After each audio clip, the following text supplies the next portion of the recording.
Welcome back, everybody. I'm Jay. He's Maddie. This is Yankee and the Brit Sports Talk. And today we're going to recap a crazy week 13 that had me all up in my feelings. But before we do, Maddie, everybody who watches is big sports fans. You and I love sports. We love memes. We love debates.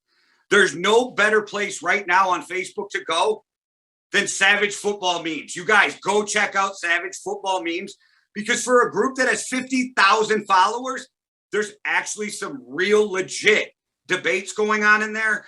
Without mentioning names, you've all been to the Facebook groups where people are just ridiculous. It's all about shit talking and pissing people off, you know, that kind of thing. Savage Memes will give you some real debates that are a lot of fun. And I actually feel like sometimes on there, people actually change my opinion. It's where we kind of try and cut our teeth with our takes. And it sounds weird to do that about a football memes place, but it's always topical, like all the memes coming out are to do with real life stories in the NFL or in football that week. And I mean, it's where we just kind of sit, comment, decide whether our opinion is right or wrong before we come onto here, whether we're just being fucking stupid. If I put out something saying Micah Parsons is the best linebacker since Lawrence Taylor or something, and then 50 people come and I haven't done that, by the way, but if 50 people come and tell me off, then I know it's probably not the best take and I should reevaluate how I'm thinking. Well, go over there, guys. Check it out. It's Savage Football Memes. And yes, they are savage, but it's a lot of fun. And I know a lot of you who are watching this right now and follow us, which I still find amazing, and thank you, are probably like, I know Jay's a Bucs fan. Why the hell is he wearing a Pacers jersey? Well, Jalen Rose was one of my favorite players through high school, Fab Five, whatever. But the reason Maddie and I today have wore our jerseys is on Friday in the U.S., and we don't record on Friday, so we're doing it on Monday.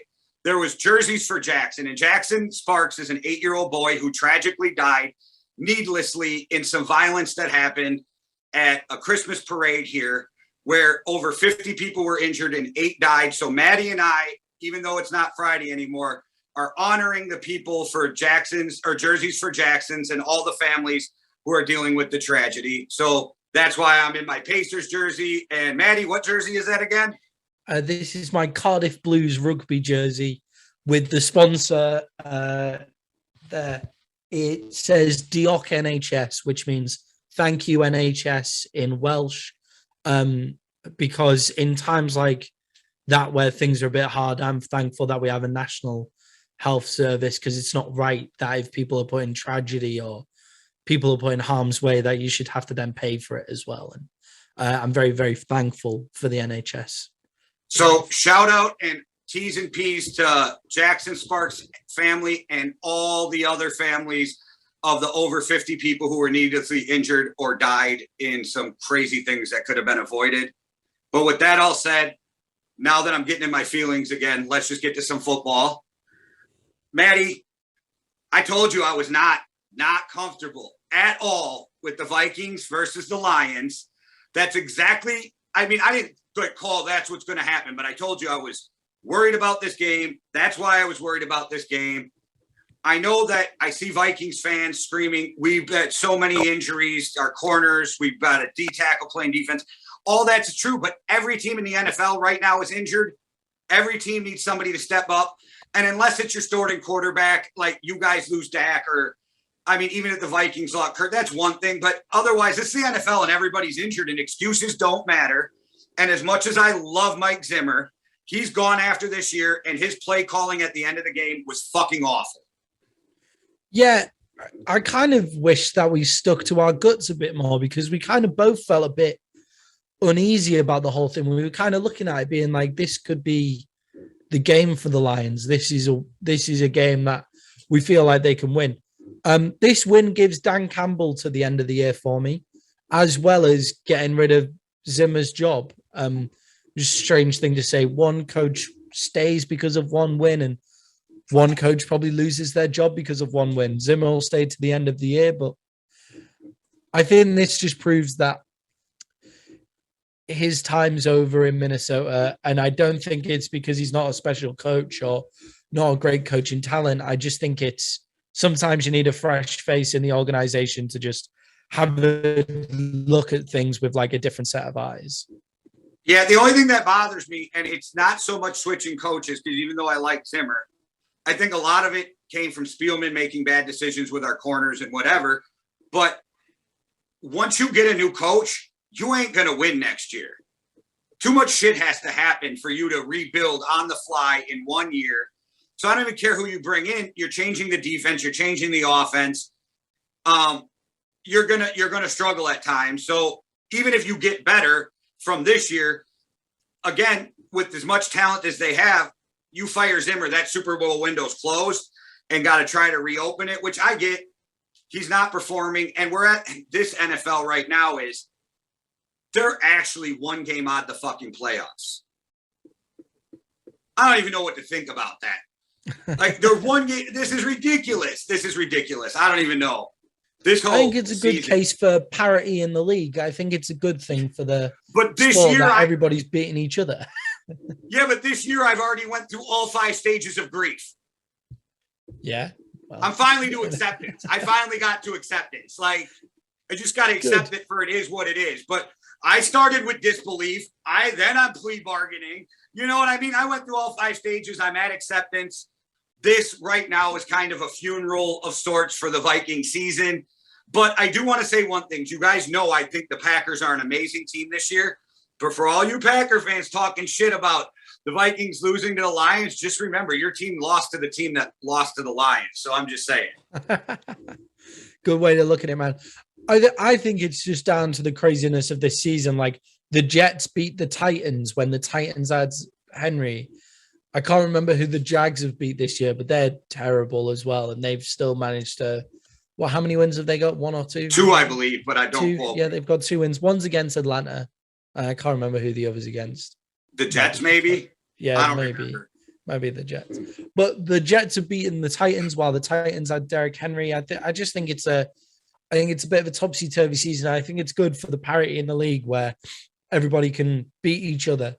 And it's one of the reasons why British people like the NFL, because in our sports, Man City spend £200 million on their team and win the league, or Liverpool spend it. Man United spend 500 million on their team or whatever. And that's how you win the league, by just buying up all the best players. Baseball, I know baseball is really bad for that. Like in football, at least any given Sunday, but in baseball, it seems just whoever spends the most wins kind of thing. And even in basketball, it's starting to get that way with super teams being formed. It's the real bastion of the NFL. That means that there's parity in the league and anybody can beat anybody any given Sunday and do really well. That said, the Lions have been close to quite a few wins this year, and I think they're better than their 1-16-1 record, to be perfectly honest. I do think they're better than that. I love how you got them winning 0 more games this year right off the bat, too. You're like 1-16-1. Like, that's it. I agree with That's you. Wrong. That's wrong. 1-15-1. No, you're right. Oh, yeah, 150. But you got them winning 0 more games, which I don't mind, but you just threw that out there like, fuck it, here you go. Yeah, but if they do finish like that, they'll be better than that. Like, you know what I mean? Like, they've played enough games this season where they've played really well. I like the culture that they're beating there. I think the whole locker room stuff is a load of prima donnas that don't belong with the Detroit Lions if they're not going to get on the Dan Campbell train. Jared Goff has to go because they should have lost yesterday over Jared Goff doing Jared Goff things. Yeah. So he's not the answer, but you're stuck with him for 1 more year, which is fine. Find your quarterback, keep rebuilding. But until they do something, the Lions are just the Lions. Yeah, but you know what? Some teams aren't made to win it all. Some teams are not made to win it all. What they could do instead is be the face of Detroit. They could be like, Detroit is a city that has had a really shitty and hard time since the automobile industry closed down. And Detroit could kind of be the face of a new Detroit, like rebirth from the ashes, come up and just be hard as fuck, you know? Like, just make it difficult for anybody who comes and plays there. Just make it look there's teams in the UK, there's football teams in the UK that do that. No, but we have a saying in the UK, Fine, you can do it against Real Madrid in a sunny day in Spain, but can you do it on a wet Tuesday night in Stoke? Detroit could be Stoke. Detroit could be Stoke, where everybody circles it and just is like, oh fuck, I'm feeling my hamstring, or oh, I've got a bit of a cold that day, you know? Like, just be the face of your city. Do something special for your city instead of just like rolling over and dying like they've done for the past 2 years. That's what the new face of Detroit is, and I love that. Before we move on, I'll just add one thing. You brought it up last podcast. It'll never happen, but it'd be a good idea if Detroit got rid of their dome. Yeah, make that. Honestly, let it snow. You know, like get DeAndre Swift just running in like knee-high snow, like through that shit. Make it so any LA team comes there and is just like, no, this isn't for me. You know, like, nah, I'm all right. Fuck that. Give the dome to something else. Make it into apartments and house hundreds of thousands of homeless people. Do something amazing instead. Like, Detroit have been shit for too long to steal money from people to watch them. So play the fuckers outside, do something amazing with your dome stadium instead. You know, I'm going really socialist British about this, and all of the Americans will be like, oh, but it's money making, and most of the right wing British people as well. Don't you worry. But like, Flint has no water. Turn your dome into something incredible instead, incredibly good, and play outside. It's not like the Ford family don't have enough money for it. They're good for it. Well, on to a team who has a beautiful stadium, your Cowboys. One of the best. Probably right now and it's just because stadiums get made after, so they outdo each other, but it's probably still the third greatest stadium in the NFL. And at one time, it changed the NFL, so that's a great stadium.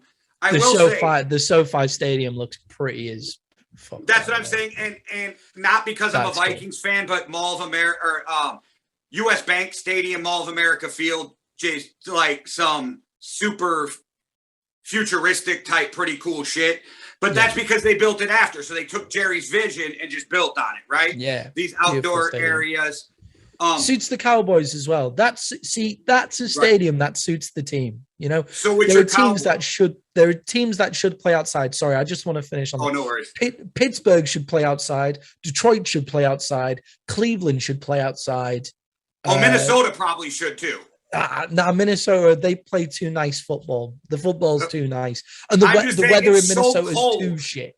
Like, it's so cold. It's colder than Green Bay. Yeah. The weather, yeah, exactly. You see, the weather can get too bad. You don't want to go too bad. But like, you know, like there's just a few teams that should play. The Jets, they should play outside. The Titans, they should always play outside. Those kind of teams. The Cowboys should always play indoors, as far as I'm concerned. So I watched that game, and I'll tell you, a win's a win. It's the NFL, but we talked about this. This is the time where teams need to be clicking, and I don't see the Cowboys clicking like you would probably even want them to. But here is something I came up with that I thought at first was a positive, but now I wonder if, not that it's going to be bad, but it's not going to be as positive as I think. So with Randy Gregory coming back, and you got D-Law back, your best pass rusher is Micah Parsons. He may be one of the best in the league. You run him like Von Miller or Khalil Mack, those kind of guys. He's got 10 fucking sacks as a rookie. That takes away pressures from Micah Parsons. And as much as he can cover, I don't know if I want a guy that's that effective rushing the quarterback covering. So what do? You don't drop Gregory because he's such a good rusher. D-Law is not going to be able to cover. It's almost like I'm curious to see what Campbell does with this defense bringing back another rusher. Not that you can have too many pass rushers, but how are you going to use them? I think the score doesn't reflect how close that game was, and it should not have been that close, especially with, Taysom Hill throwing 8,000 interceptions in one game. Yeah, Taysom Hill's throw-in is just not great, but his running is incredible. I'm going to chalk it up to he injured his finger, the same thing that Wilson did. But you're right, he was playing garbage. Yeah, and the Cowboys have a nose for the ball. Like they give They give up yards, but they have A players. couple of those were punts pretty much to them, but yes. Yeah. But you know what I mean? They have a nose for the Diggs is a ball, machine. and they have a nose for the ball, but they give up a shit ton of yards as well. So it's, goes hand in hand. Those Cowboys defense will be perfect. With the Micah Parsons question, I'm playing him at linebacker and having him rushing on blitzes because I don't know how incredible he'll be if they're not blitzing, and it helps out that pass defense. Like, yeah, it's great, pressure the quarterback, but if you've got two pressuring the quarterback in Gregory and D-Law looked good on Thursday, looked good for a long time off. Gallimore's coming back, who I said to you at the start of the season, this will be his breakout season, interior lineman. So we've got the pass rush there. I just think Micah Parsons coming off a blitz is even harder to stop getting to the pass rush than Micah Parsons off the edge. And we'll see. They might just stick him in rotation. Randy Gregory and D-Law are coming back off injuries. So maybe Micah Parsons will just pass rush and then they'll just put them rotating on the other side as we go through. I'm interested to see it as well.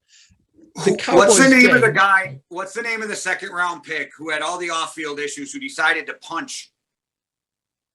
Kelvin Joseph. Okay. The guy that they took over as Sante Samuel. Okay. It just pisses me off every single time.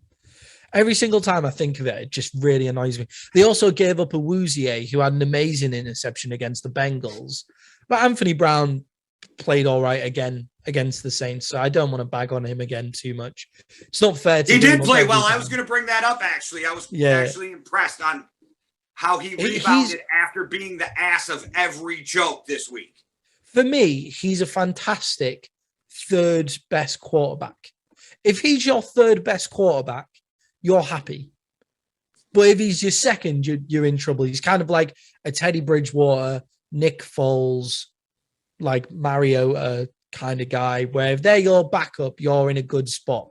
Andy Dalton, if they're your backup, you're in a good spot. If they're starting, you're shitting yourself. But Anthony Brown is a great third best cornerback, maybe even slot cornerback. So this isn't to slide them because they're definitely a playoff team. You're definitely going to win the division. But as you said about the Lions record, I almost think that the Cowboys are the worst 8-4 team in football right now. Yeah. They get it together before the playoffs, they're fine. I'm just saying, I need to see you guys start clicking. Shit does not seem to be clicking. Yeah, I think it's like if you put injuries together, Amari Cooper was only playing second and third downs the other night. The NFL. Yeah, no. I 100% agree with you. But they've got to win against one of the greatest coaches of all time, whilst being without definitely one of their best pass rushers, if not two, if you include Gallimore, who I think is going to be awesome. They're also Amari Cooper's only playing third downs. He played really well for only playing third downs. Zeke is banged up. Tony Pollard is an absolute monster. By the way, why if Zeke is injured, do they keep running him out there? I have no idea. I have no idea. If just let him play 2 games. Like, I think what they're going to do is win the division and then sit Zeke. That's what I would do. But why not just rest him now? Because Tony Pollard's going off and you're not running the ball enough anyway because you're worried Zeke's going to get hurt. With the Cowboys win, I'm happy that they got the win. It shows good guts to get to stop the slide, get a good win against the New Orleans Saints. No, it's not clicking in the offense. I personally think there's something a bit wrong with Dak. He doesn't look smooth. It's not like his connections are off with the wide receivers. His timing's all a bit off, like a lot of throws behind. And then there's a couple of drops as well. There's something that doesn't look right with Dak, and it looks like he needs a bit of time to warm up. And hopefully it's just time getting used to having his wide receivers back now after playing a couple of games without any of them. And we'll fly soon. Okay, so first of all, I got to say something to the Saints fans. And I'm not saying this to be a dick, but that was a shit blindside block call. But that's not why you lost the game. It's not. It was a shit call, not why you lost the game. Yeah, Turner was holding on. Well, Turner was holding on Pollard's huge run. But guess what? There's holding on every play, you guys. And if you look where the ref was standing, that was not his fault because he missed it. Shit like that gets missed. And it wasn't the worst hold I've ever seen. Also, if you want to talk about bad calls, how about the fact that Dak got punched in the face while throwing an interception?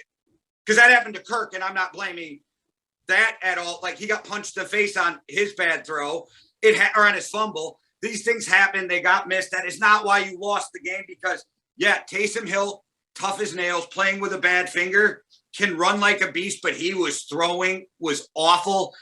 I don't remember if they had 4 or 5 turnovers. The refs did not cost you a game in a game that you had 4 or 5 turnovers.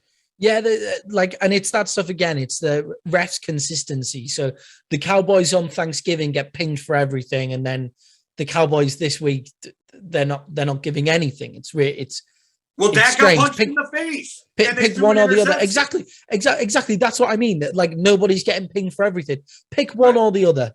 Just pick one. Like, if you pick one, I'll just say it's players being stupid for not following the rules. Just pick one, right? But until you pick one, you're going to get called out for making shitty calls because you haven't done anything right. On the other hand, the Saints should have got buried a lot more because they threw 4 interceptions. The Dallas were the better team overall that night. They weren't clicking, but I think they're the better team 9 out of 10 times. Yeah, that 100%. They weren't clicking, but that's more testament to the fact that what we expect from the Cowboys rather than the Saints making them not click. I'm not sure I want your boy Kellen Moore anymore either. That motherfucker goes away from the run game so fast. Like, bro, Dak should not have to throw the ball 50 times with that offensive line and those running backs. He shouldn't. I think it's Zeke. I think it's Zeke's injury. And if it is that, then I would say sit Zeke. But and Pollard's running great. They're not confident. I don't think they're confident in Tony Pollard's ability to be an every down back. I am. I'm not sure of his ability to do those Zeke Elliott style, just plow it up the middle. No, but if you're looking for an exact replica of Zeke, then no. But if you're looking for a guy who can tote the ball 35 times a game, I think it's Tony Pollard, but that's just me. Yeah, exactly. You would have to change the way that you run the ball is what you would have to do. And a lot of the ways that they've started running the ball is by doing a lot of screens and like doing a lot of short passing game. I'm good with that too. Yeah, I think that's kind of like if they included those in the run game instead, then it would look a lot closer to evens with the way that Kellen Moore's offense is set up. I just think if you'd run the ball 30 times a game, Dak would be a lot better off because you're putting Dak in awful positions behind the chains and like, oh, you got to go win this game for us. That's not fair to any player, any quarterback in the NFL. Like, you know what I mean? Like your quarterback needs to do that sometimes, but you can't make him do that all the time. Yeah. And I'm kind of worried about, I'm worried about Dak and he's in a little bit of a dip in form and he's not losing I shit on games, Dak sometimes, but I think Dak will be fine. Yeah, he'll be fine. He's just in a form rut at the minute. And I don't think he's 100% back from his injury. Yeah. That's what I think it is. When you look at him, what I'm saying is I'm not like worried about him. Oh my God, he's shit. I'm saying he doesn't look right. I give you credit for being honest.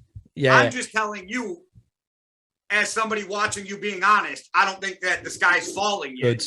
It's not falling. I agree. We'll still win the NFC East. We've still got the NFC East. You'll be the third seed too.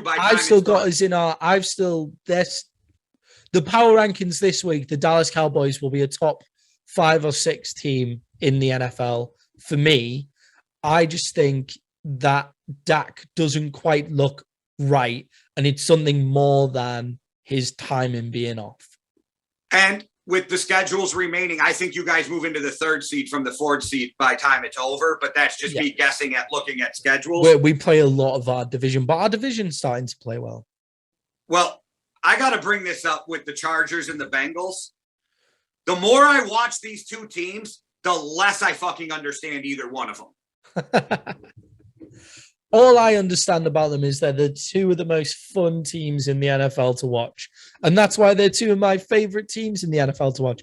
I picked the Bengals, but I was perfectly happy for the Chargers Well, the Bengals yesterday. lost because of their offensive line, plain and simple, hands down, no questions. Which is what we've said all year. Because bad offensive line. Joe Mixon fumbles in the backfield because he doesn't even get a chance to turn around before he's getting hit in the face. Yeah, it's what we've said all year. We've said that all year from the start of preseason. That offensive line is going to cost them at some point, and it cost them a win against a really good Chargers team, and I think it could cost them the division. Yeah, I agree. I don't even know if I got much more to say except that I think it was a really close game till that Mixon fumble, which turned everything around. So, the score is a little bit misleading. You know what I mean? Because they didn't just get pounded like the score says, but those turnovers were what killed them, and those turnovers were mostly caused by the offensive line. The Bengals better just go figure out off-season offensive line, and you're going to be on the right track. Like we said, quit expecting so much from them this fast in a rebuild. I like what I see out the Bengals this year. I know Bengals fans want them to be better right now, but I think you're on the right track. Just take a deep breath. I want Justin Herbert and Joe Burrow to play as much as they possibly can from now until the end of their careers. If one of them has to move, I want them to move into the other person's division. That's what I want to see. I want to see those two playing against each other as much as they can. And the way quarterbacks are looking, it's the next 20, 25 years. But then the way that the Cincinnati Bengals offensive line is looking, it's the next 5. But anyway. Well, just a teaser, you guys. Coming up in our next video, Maddie and I are going to give you our top 5 rookies. And I don't think there's a debate if Jamar Chase is in there. Well, at least not for me, but let's see where he lands. Yeah, honestly, he's a monster. Justin Herbert had an absolutely awesome game. The Chargers are an exciting team. They just need to find a little bit of consistency. And they both do, both teams, but we know where the Bengals need to find their consistency, consistent blocking. The Chargers, I'm not entirely sure where the consistency needs to be. Is it just me, or is Keenan Allen the slowest top receiver you've ever watched? I do not know how he gets open. He does not look like he is running fast at all, but he runs such great routes, his hands. He's a smart guy. I just look at him and go, you should be average, but you're great. He's the Tom Brady of wide receivers. There you go. Yeah, honestly, it's his brain. It's his brain that gets him in there. It's the same as Larry Fitzgerald. It's his hands and his brain that gets him open. Sometimes you don't need to run whatever these guys are running, a 4.340, a 4.340, 4.240. You just need to be smart, especially if you have a guy like Mike Williams on the other side, who's an absolute monster and is going to take the deep route every time. That Chargers team, I don't know where they need to get the consistency from, where they need to be more consistent, but it's somewhere. It's somewhere, and that's what they need. Maybe just a couple more experienced heads will do the trick for them. First-time head coach, young quarterback. Yeah, I think they'll get it. I think they're on the same lines as the Bengals. You're on the right track. Don't expect miracles this year. Just get better, and you're moving in the right direction. They've got their offensive line sorted for the first time in a couple of years as well, which is promising. All right, Maddie, on to a game that caught me off guard. I'm not even going to lie. The 49ers Seahawks game, I was just not sure what happened at all. The 49ers looked awful. Yeah, now I think back to it, I'm like, why did we write off Russell Wilson so quickly? But hindsight, my friend. Yeah, but we wrote off Russell Wilson because the 49ers can run the ball almost better than anybody in the league.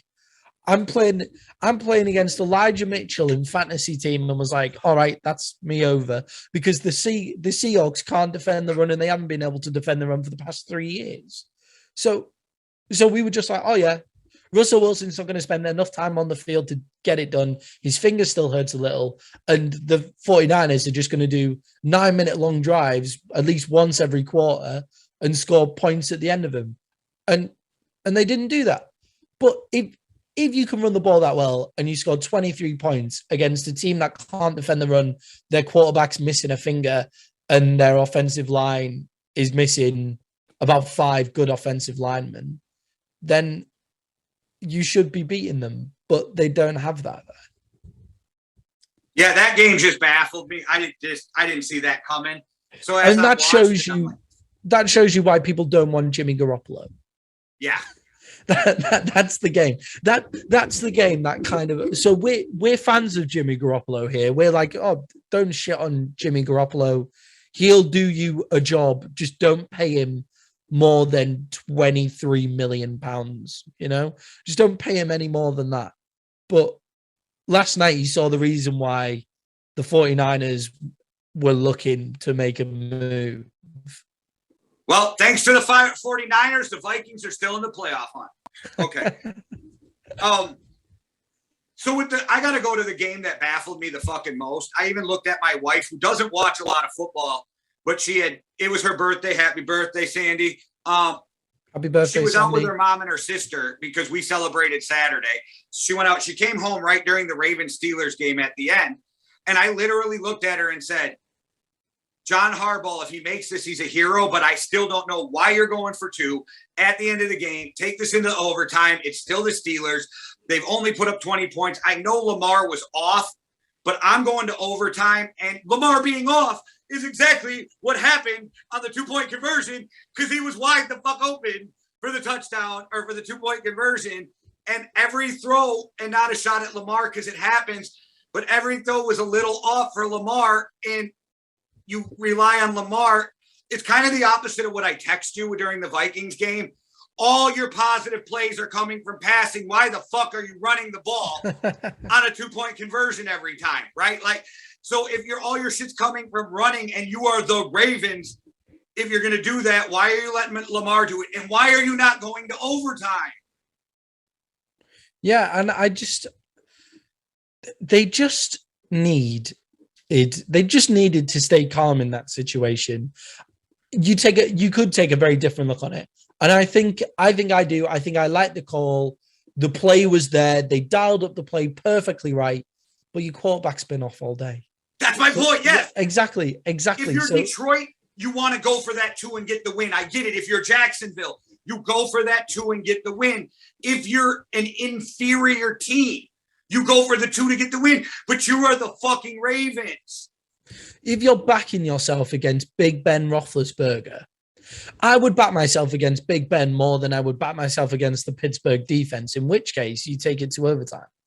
That's the way that I would look at it.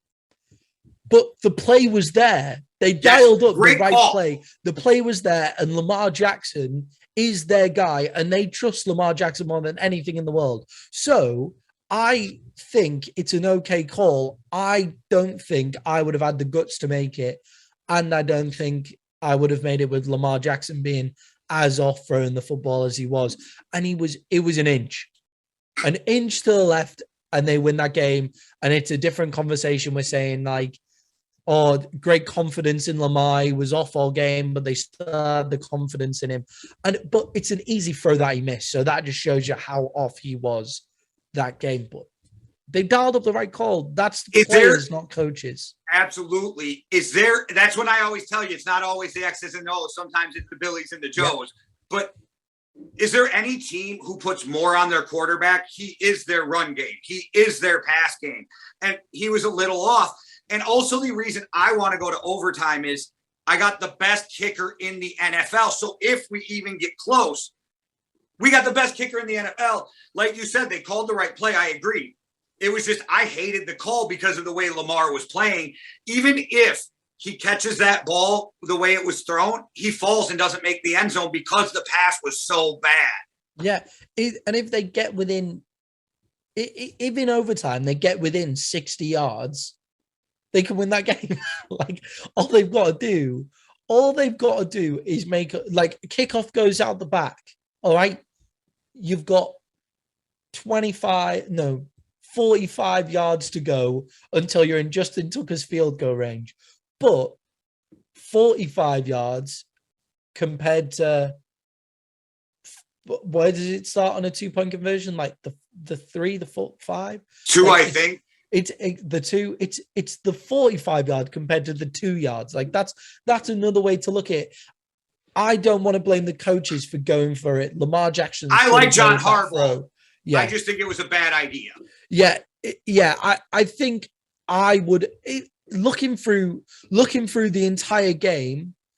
I would have gone for the PAT, but looking across the entire season and Lamar Jackson's entire career, I go for the 2-point conversion. So it's difficult. He's shown for them in big games before, and he just missed a throw last night, and it's a game they should have won. It should have been put to bed before that. That the Steelers are an inferior team compared to the Ravens, as you said before, and that they should be putting them to bed way before that. I agree. Well, Broncos Chiefs, I'm going to say, and I know people are saying the Broncos didn't play well.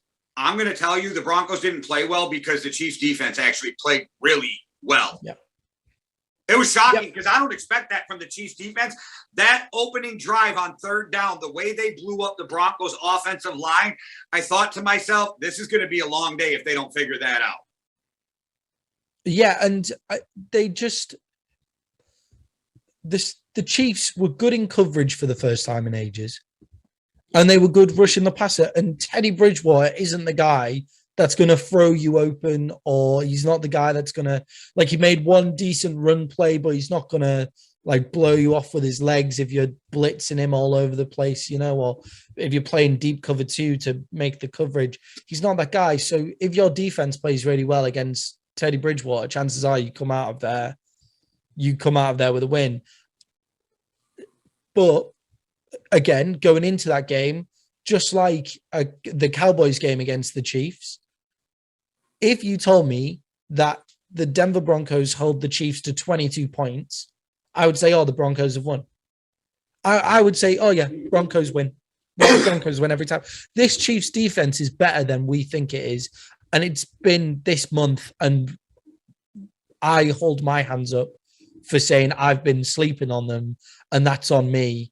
And I've reevaluated the Chiefs for our power rankings this year. I've never pounded my chest on their defense. It's been, I thought their offense was going to start. Their defense impressed me yesterday. I didn't see that coming, like, at all.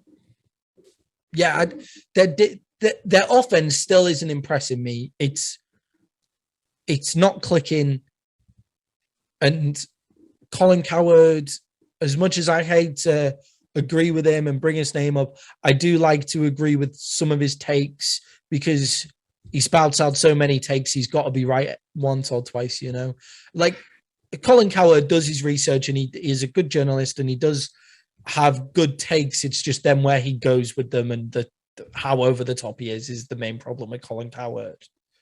His take on Patrick Mahomes is an interesting one, and I would like to hear what Chris Sims has to say about it.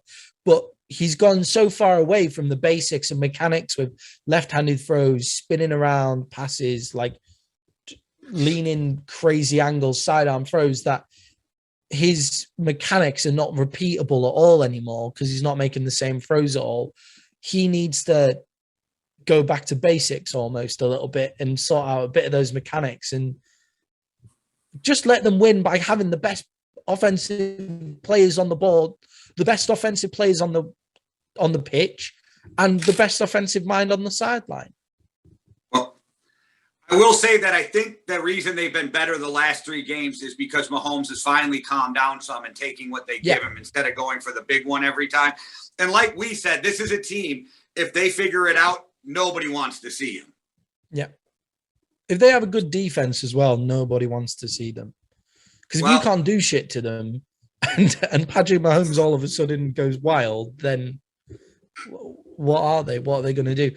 But to be fair, the Cowboys had injuries, and the Broncos, Teddy Bridgewater isn't the guy when you're playing against a good defense. He's the guy. He's not going to lose you games. He won't lose you games. He won't win you games if their defense is playing really well. I know you're a Teddy Bridgewater fan. And I like him as well. He's probably that mid-tier quarterback range. I like Teddy, but I don't want him to run my team right now. You know what I'm saying? Yeah, So, yeah. Exactly. Well, on to a game where Bears fans, seriously, I know you want Justin Fields to play the rest of the year. I know you do. I know you want him to get that.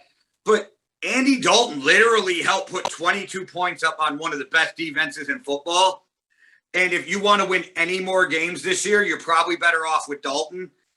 But the fact that the Cardinals put 33 up on that defense has to have Bears fans. And I know the Cardinals can play, but that Bears defense is what you're supposed to be hanging your hat on right now. And Kyler Murray looked pretty good coming back. That team's getting a lot of people back right now. Cardinals are impressive. The Cardinals are massively impressive. They're better than I ever thought they would be this season. And I was one of their fans at the start of the season. I gave them 11 wins, which was a lot more than other people were doing, especially in that division. But to play like they do as well, it's not just that they play well, it's they play so fast in every area of the game. They're just something fresh, like to watch, and they just keep you every time. Even if you play against them, you must be knackered. You must be so tired every time you play it down against the Arizona Cardinals. Buda Baker is a fucking monster. Definitely. Buda Baker is probably one of the best safeties in the league. Man, is he good. He's incredible. And their linebacker core, Isaiah Simmons and Xavier Collins, I mean, name a faster linebacking core at the minute. Like, they're crazy.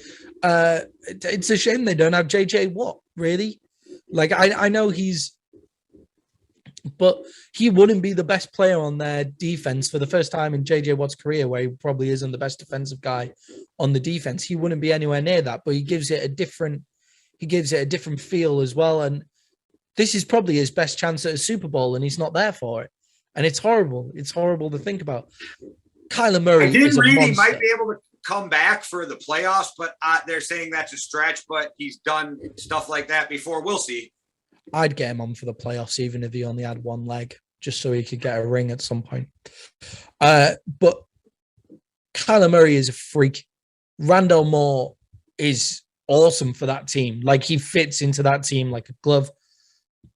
Was D-Hop playing against the Bears? I can't remember. I don't think so.